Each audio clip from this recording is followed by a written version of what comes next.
Hi everybody, it's me, Beth Maitland at Drama Queen Bee Quilt Studio up in the slow stitching little nook. I don't know what, we'll have to name it. We're gonna have to figure out what to call it. If you have ideas, put them in the comments below.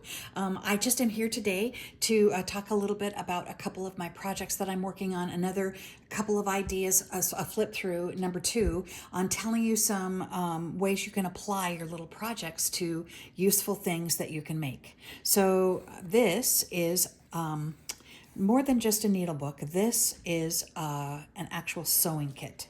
So let's start with the outside. I think things are dropping out of it as we speak, but the outside is a piece of linen on batting, with batting underneath. And upon it, I collaged a pretty floral piece of fabric, another thank you Urban Threads, everyone, machine embroidered little stamp.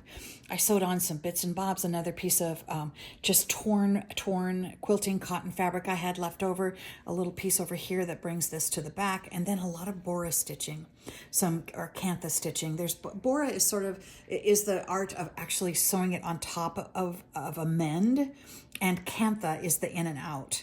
We'll talk about that in a later video a little more specifically. This is a piece of, again, these elements both are from a doily that I cut to bits, and these were sewn on by machine with a zigzag stitch. And a lot of these elements were sewn on to start with, and then I went back in by hand, showing how you can use both your sewing machine and hand stitching to finish it all off. This is just a little cotton trim and a little, again, my friend Stacy sent me a packet full of stuff I've been throwing in all the projects. Just a fabric frayed flower with a pearl in the middle that I sewed on top. But this is my label, my little quilt label. But I took all of these things and made it into this beautiful sewing kit, which we open to see me, a pocket and a place to hang things or pin things across the top. We'll see how I do that a little bit later. On this side, this is a machine embroidered from Urban. No, this one is from Machine Embroidery. Let's see. I'll have to look up which website. It is a freestanding piece of lace that is sewn on the embroidery machine. And I make like 6 at a time on my machine. And then I cut them on water-soluble stabilizer, wash the water-soluble away, and there's a little treat. Sometimes I tuck these into gifts that people, as gifts for when people buy things from my Etsy store, so that you have a little piece of lace that I've made and just tucked in as a little extra treat to thank you.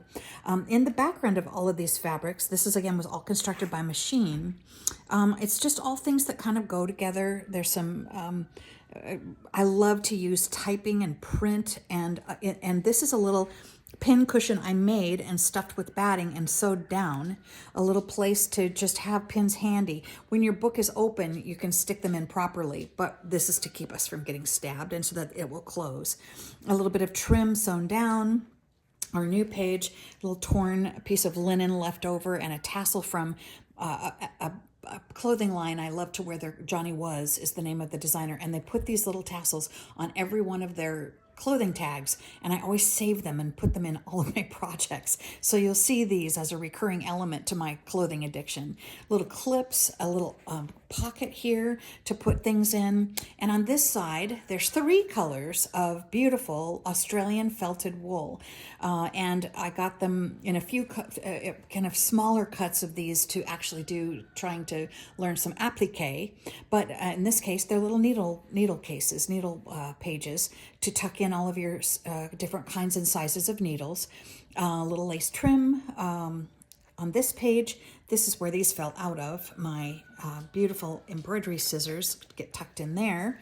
And all of my tools. This is what I meant by hanging things. This little, on the front cover, you can do this as well. You can put your clips in here. You can hang buttons or bits. Here's a seam ripper. Here's a bunch of needles in all different sizes and a little tape measure for your tools. If I do list this on Etsy, all of these things will come with it, including the scissors. I like to stock everybody up and get them ready for their quilting projects. But as you see, This is something really useful as a gift or for yourself, that you can turn your slow stitching project into something that isn't framed, collage or something for your wall. You actually can make some lovely and useful things. So this is our sewing kit, and underneath I'm having a lot of fun with this. I have a lot of guys that I like to give things to for birthdays and whatnot, but I don't want to do all this fussy stuff for them. So I start with a base of linen, and I try to pick sort of more masculine. I'm going to actually take the journal out. You'll see this. I'll put it back in a second. But I try to pick things that are a little more masculine. And so I picked up some of these this beautiful linen fabric that's upholstery fabric that has a bunch of French elements and French quotes, writing, architectural elements, torn up little things that look like postage stamps, ephemera, and again, Tim Holtz with Urban Elements, I think, is the name of the fabric line. Is that right? Urban Elements. Look up Tim Holtz. He does a lot of stamping and has beautiful stamps and scrapbooking projects, but he also designs fabric. And his fabric is a go-to for really, really fun resources that you can tear into bits and use as elements in your design. So as you can see, more of the Boris stitching and Kantha stitching. I just did French knots in neutral shades, and our neutrals are sort of gray, linen, taupe, beige, a couple of things of scrappy lace, but because I'm loving using all of these little bits that I'm cutting up. And there's a Suffolk puff with centered with a beautiful, I love these mother of pearl buttons. I don't know if you can see it, but I did I went in here and did some thread painting and added some thread detailing in a gray, mostly for texture on top of this. Again, just another scrap of cotton fabric. The stripe is a cotton fabric on top of linen. And inside, I just put quilter's cotton and folded these over to make the sleeves for this lovely journal that will be a part of the gift. So this is a journal cover that I've especially designed, again, for some of my more masculine people that I love to give things to. Very simple. Look at this. I did construct it on the machine with a zigzag stitch, but I just pinked the edges. It's not turned under. It's very scrappy and very loosely constructed to go along with this very primitive kind of approach and handwork approach to things.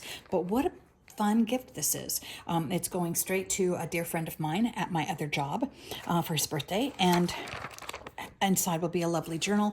And because it fits a standard size journal that you can just purchase anywhere, Barnes & Noble or Amazon, he'll be able to use this when he fills this journal. He'll be able to switch it out and carry around his journal protected in lots of stitches of love.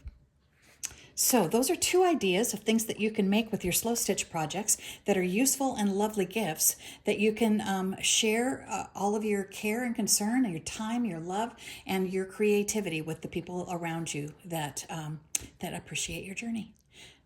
Thanks for tuning in to do my little flip through. We'll see you with something new next time. It's Beth Maitland with Drama Queen Bee Quilts.